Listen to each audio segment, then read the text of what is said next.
probably been about 4 or 5 months since I cut my hair last, so it's time. I mean, normally my hair can go a pretty decent amount of time because it's relatively healthy and I don't really put it through a whole lot, but it's time. It's time. My ends are starting to get kind of scraggly and the shape is a little bit off. So I decided I wanted to try something just a little bit different this time. I've tried a lot of different DIY haircuts in the past. I've done curl by curl cuts. I've done the unicorn cut, the wolf cut, and this time I'm going to try the butterfly cut. The butterfly cut I think has been around for a little while, but I think Mondo kind of brought it to popularity. So I'm going to be following his tutorial as I do this. Hopefully I get this right. Hopefully I don't really mess it up. I guess we'll see. Let's go ahead and get into this. If you do like wavy curly hair content, please do like and subscribe. It helps me out a lot. And if you are new to my channel, hi, my name is Lena and welcome to my bathroom. First thing I've noted here is we are doing this cut on very wet hair. This is going to help, especially because I have that wavy curly texture. I also have a spray bottle here, so if it starts to dry out, I can go in and rinse my hair down and make sure that it's smooth and straight as possible so we don't get any weird zigzagginess in it. So the things that Mondo says you're going to need are a detangling brush and a comb, some hair ties. I've got 2 here. You need 2 for this cut. And then I also have some professional hair cutting scissors. I always use professional hair cutting scissors. It's pretty important because of how sharp they are. If you're using other types of scissors, they're not as sharp. You're going to end up having to trim it a lot more often because the ends are just not going to hold up over time. So having sharp scissors is really important. These are only like $10 to $15 on Amazon. You can find them super cheap, so I definitely recommend it. The first thing that I'm actually going to do at this point is go in with some leave-in conditioner. I'm going to use the Not Your Mother's Nourishing Curl Talk leave-in conditioner. Part of the reason is because I'm going to do the same styling technique that I did last week so that this is a little bit more comparable and do kind of a really good side-by-side, because the products, they really do make a huge difference in how your hair looks when you style it wavy curly. So I'm going to go in with this and kind of just spritz it through.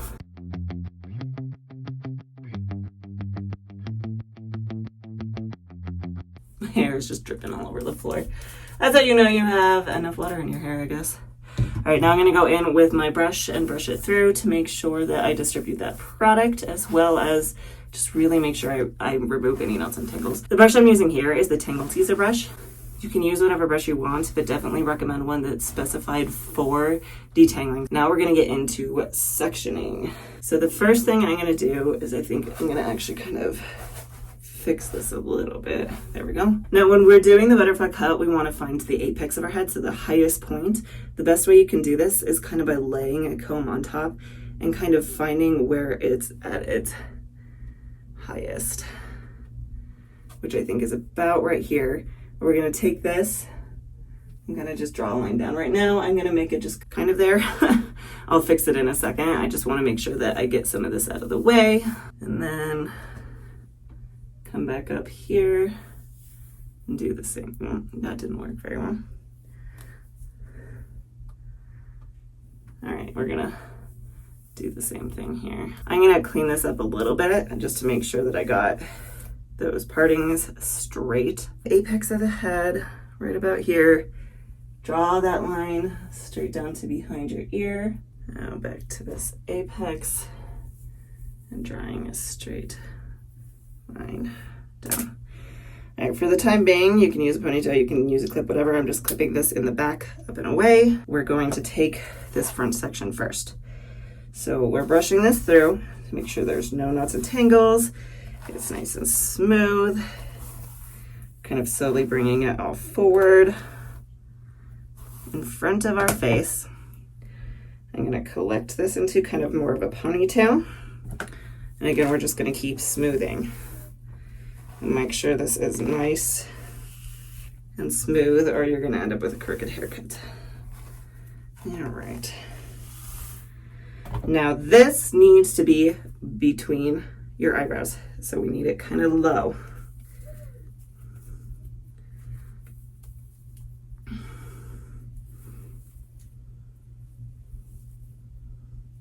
Now again, we're just continuously smoothing it. The other thing about the leave-in conditioner too, you don't have to use this particular one. It just makes it so that you can smooth it and work with it a lot more and not have to worry as much. I'm gonna move that down just a tad.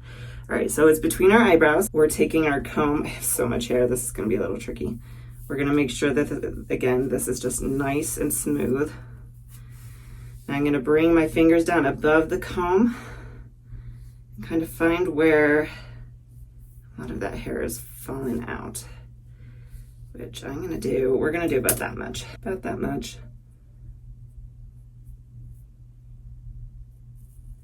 Should have done that above my fingers. Okay, we're gonna try that again. So we're gonna, again, come in with a comb. The nice thing about this haircut is you can always kind of just adjust it as need be. So you can come in and you can put it back in ponytails if you don't like how much has been taken off. And the other thing too is when you're doing this cut, you wanna kind of pull it at the angle that your hair is at. So my hair is all going forward, so we're going like this, pulling it forward. And there we go.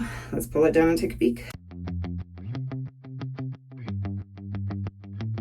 So you can see it's got this really nice kind of graduated line to it.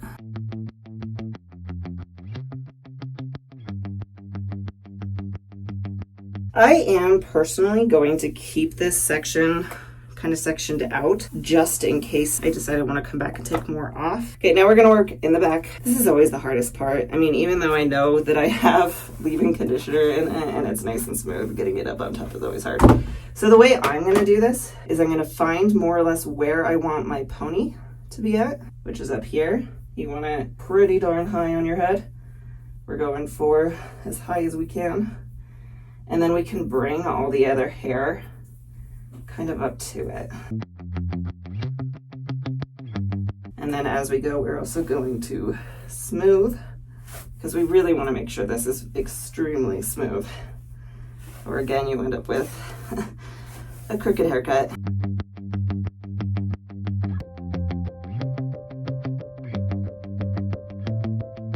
Let's see if we got that in the right spot.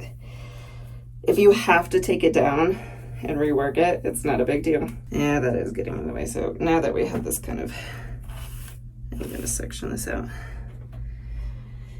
so I can see better too. I'm just feeling right now to make sure everything is smooth. So I'm gonna make sure it's brushed there again, because again, we want this super smooth. Oh, I'm too short.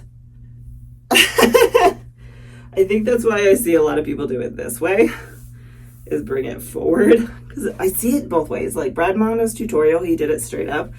But I see a lot of people doing this like that. Like if you watch this. Like, my arm's just not long enough. Bring it down in front, and then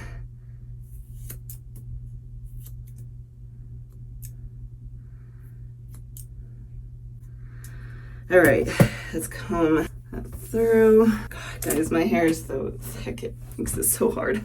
This isn't even all my hair, and it's just not wanting to brush through. All right, we're gonna do this again, going straight up, and then kind of bring it down.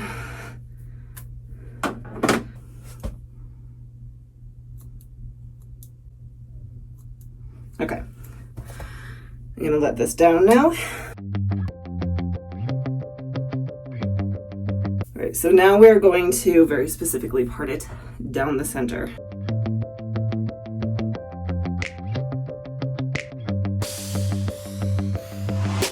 So what we are doing now is we're just checking to make sure, I really should have, you know what we're gonna do. Red is still better contrast than black. So I'm gonna look at this and just see if there's any disconnect. It doesn't look too bad. Now I'm gonna do this side really quick. All right, so another good way that we can do this is I'm gonna kind of just slightly tilt my head. I don't want it too tilted. Using the white background, I'm gonna use it to see if there's any disconnect. Okay, I think that looks good for now. We can always fine tune it later too, or if I style my hair and find something, I could do it then too. Sometimes when it's dry, it's actually easier. Before this, I actually had curtain bangs. I'm just gonna go in and trim up my curtain bangs and make sure that those are kind of trimmed as well. This is Brad Mondo's tutorial for it. So we're gonna kind of take 2 fingers and we're gonna come down in kind of a triangle. Wow, that failed miserably. The hard thing about parting your hair like this sometimes is if you have hair that likes to set forward, it kind of folds over that line. I am gonna actually take some of that off right there. Okay, and then come in on that same spot.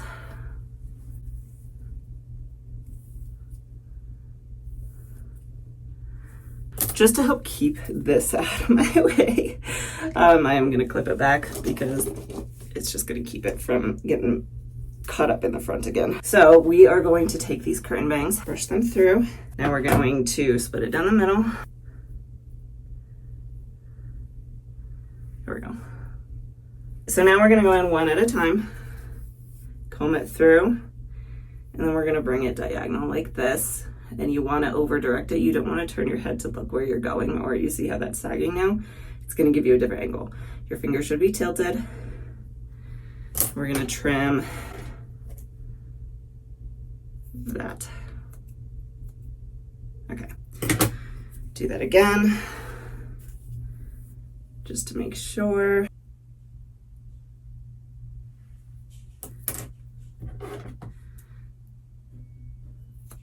Get down. Now we're gonna come back in here and do the same on the other side.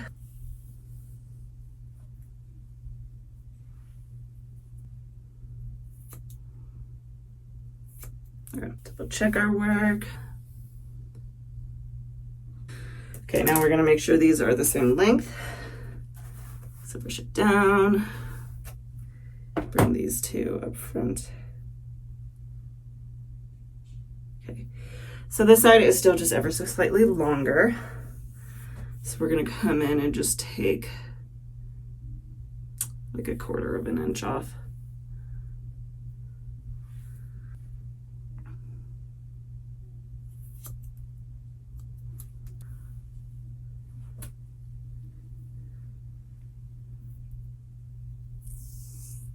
Okay, now finishing touches. I'll pull the rest of this back down. I'm gonna wet it down because it's starting to dry.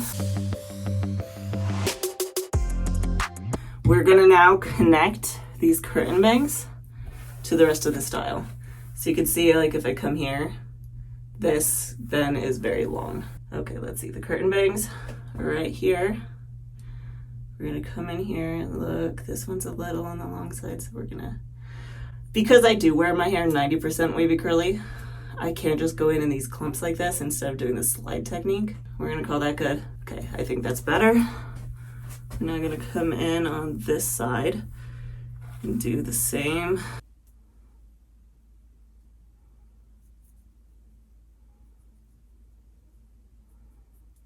Okay, last thing I'm gonna do before I style is just double check to make sure that everything is even. Mainly the length in the back is my concern here. So I wanna make sure that if I go like this, they both end about the same. Dang, that's getting long. Okay, so at this point, I'm gonna style it, and I will be back when it's styled and dry to show you the final results.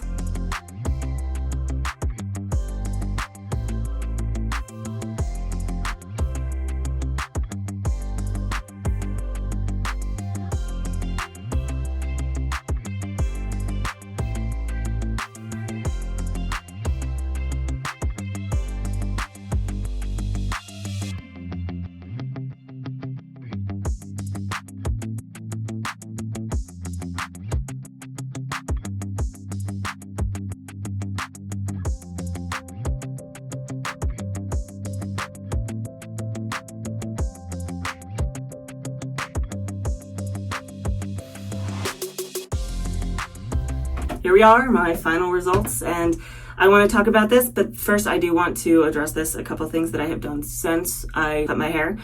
Yes, I did change. The black was obviously not working. You really couldn't see much against it, and I didn't want to have to keep draping something around my shoulders, so I changed my shirt so we could see this a little bit better. And then since that point, again, I styled my hair, I diffused it. After I diffused it, I clipped it up and back so that it would finish air drying the rest of the way, because I don't diffuse my hair 100%.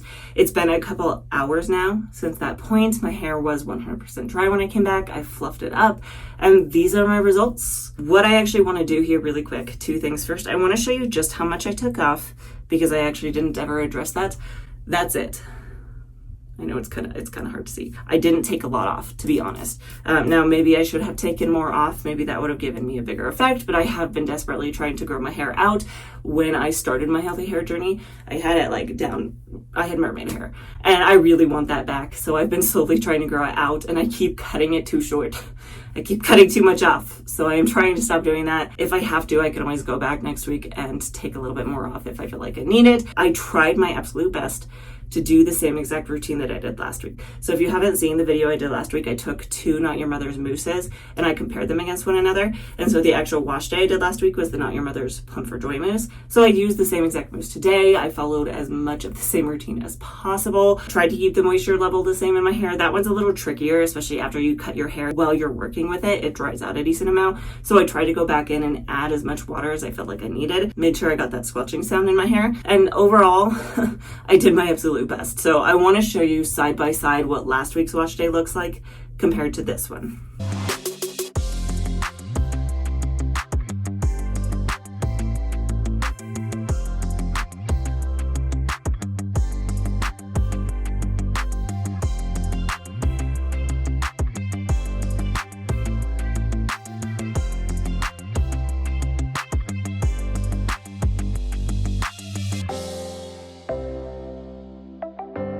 Some things that I'm noticing, first off, is I feel like I have less volume this time. It's still pretty good. I'm still pretty darn happy with the volume. However, I feel like it's slightly less than last week, because last week I was kind of like, what? This time it just seems very normal to me. That being said, there's a couple things that could have caused that. First off is, like I said, I tried my absolute best to keep the routine exactly the same. It's always possible that I went in with more product, more water, more something, less something. It's hard to say. And that could be what's causing my lack in volume. Maybe I didn't go in with as much of the mousse at the root, or maybe there's just a lot of things. Another thing that could have happened, I did notice on my routine last week that I had a lot more scraggly ends. So like if I did this, they were very scraggly. And if I pull my hair back and look at the curls underneath, they had separated out a decent amount. Whereas this time around, I got a lot more of these kind of big sausagey clumps. I really like them. And if I wanted more volume, I could definitely go in and separate these out. I have a lot of them.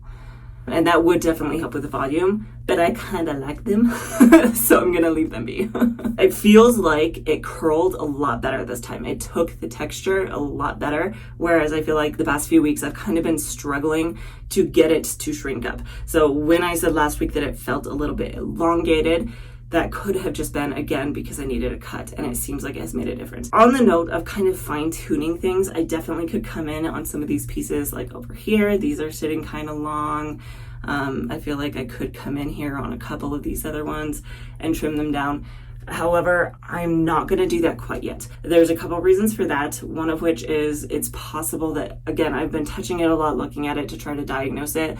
It's possible these have just stretched out. And if I were to go in and trim them, it's going to leave like a gap in my hair when I style it next time. Sometimes when you do cut like wavy curly hair, it doesn't always respond exactly how it normally would right after the cut. Sometimes it takes a little bit for the hair to sit back in its place. I might do some fine tuning over the next few weeks as I continue to stem my hair. If I notice that these pieces are continuously sitting long, then I will go in and even them out so that they're the same on both sides. But I don't want to do that yet because again, when they're dry, when they're straight, they're the same length. It's just they're sitting differently when they're curled. So we'll see how they look next week. I will say that any of these quick, easy ones where you just throw your hair up into a ponytail, they're not going to be perfect. They're better probably for like wavier textures or wavy curly like mine because they help bring some of the distance between the layers, show off the curls on the bottom. But if you have a tighter curly texture, none of these cuts are always the best. And the reason being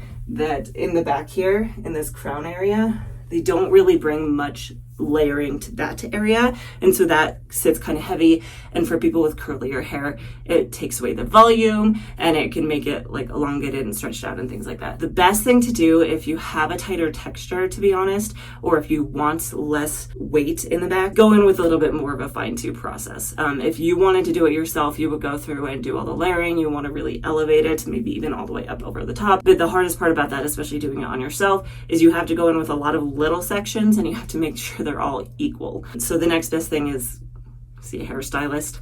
I may end up doing that next time just to try to do something a little different, see what happens. But for the time being, I'm happy with this haircut. We'll see how it settles over the next few weeks. Let me know what your thoughts were in the comments below. And if you liked this video, please give it a like and subscribe. It helps me out a ton. And hopefully, I will see you next time.